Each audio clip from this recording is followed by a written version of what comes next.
Hello students. Today I'll be explaining a poem from class 10th literature reader, and the name of the poem is Fire and Ice. This poem is written by Robert Frost, a very eminent American poet. Let's first understand the theme of this poem.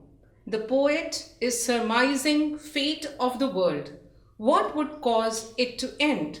He dwells on two causes that are believed to end the world, fire or ice. Fire is symbolic of human desire or passion, and ice is symbolic of hatred. Now let me explain the theme in detail. Humans have raided the planet in an attempt to satisfy their desires. We cut trees, pollute the air, water, and land just to get the things we want.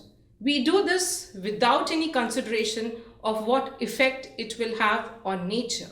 Here, fire symbolizes passion or desire that can lead to misery and self-destruction.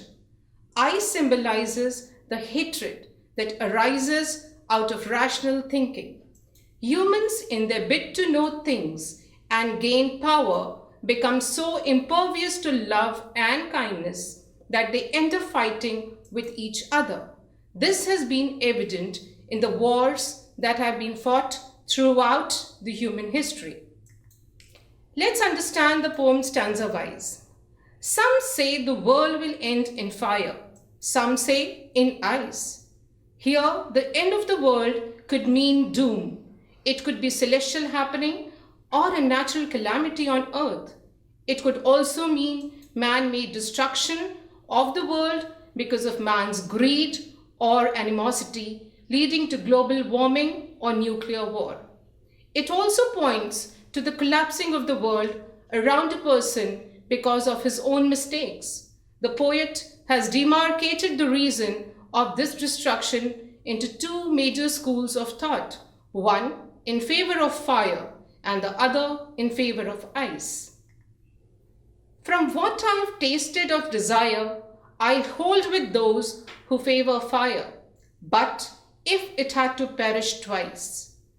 From his knowledge and experience and the havoc it can cause to a person if done in excess, the poet agrees that desire can be a cause of destruction. Fire is used in reference to the animal tendencies in us. Here, desire could mean ambitions, aspirations, gluttony, greed, lust, etc. We commit mistakes, or so to say sins, in running after our desires. We do not see what it can harm other people, animals, plants, or nature if we blindly go after it. Excessive emphasis on desires is what keeps us from experiencing pure joy and bliss. I think I know enough of hate to say that for destruction, ice is also great. Hatred is taken to be an ice-cold emotion. The poet has also experienced negative feelings like hatred and knows what wrong it can do. When you become a selfish person, then you think only about yourself. You don't care about anyone else. Let us understand why he has associated hatred with ice and also why destruction by ice is following destruction by fire. You have a fit of rage, which is a hot feeling. Then it becomes smoldering inside you. And finally, you become impervious to love. You become indifferent. You become uncaring and devoid of positive feelings. Thus, hatred destroys the very humanity in you. If love is lost, everything is lost. And this is a great recipe for an impending disaster. The last line of the poem is, "and would suffice." This line lingers in the mind and renders goosebumps. It frightens you and makes you shudder to think that the very inadequacies and imperfections in human nature could boomerang on us and lead to our destruction. This poem makes us think deeper about our negativity. It propels us towards introspection. What can we learn from it is that we should strive to keep human values alive. We should keep our desires and hatred in check. Desires can be controlled by being satisfied and happy with what one has. Love for all living beings and nature can be an antidote for this venom of hatred.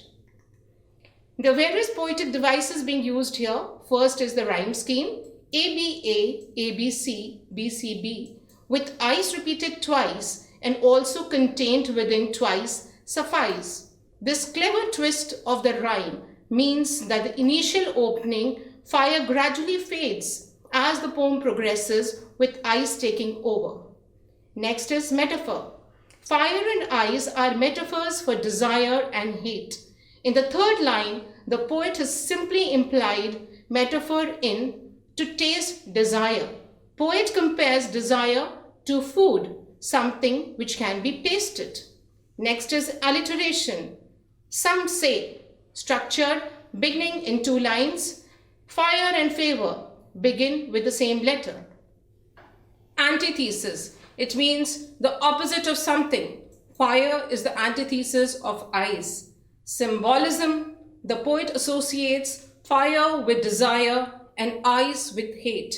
We know that fire and ice are symbols of human behaviors and emotions. Lastly, enjambment. Fire and ice are two destructive elements that can lead to the destruction of this world. This poetic device is used in the last three lines of the poem.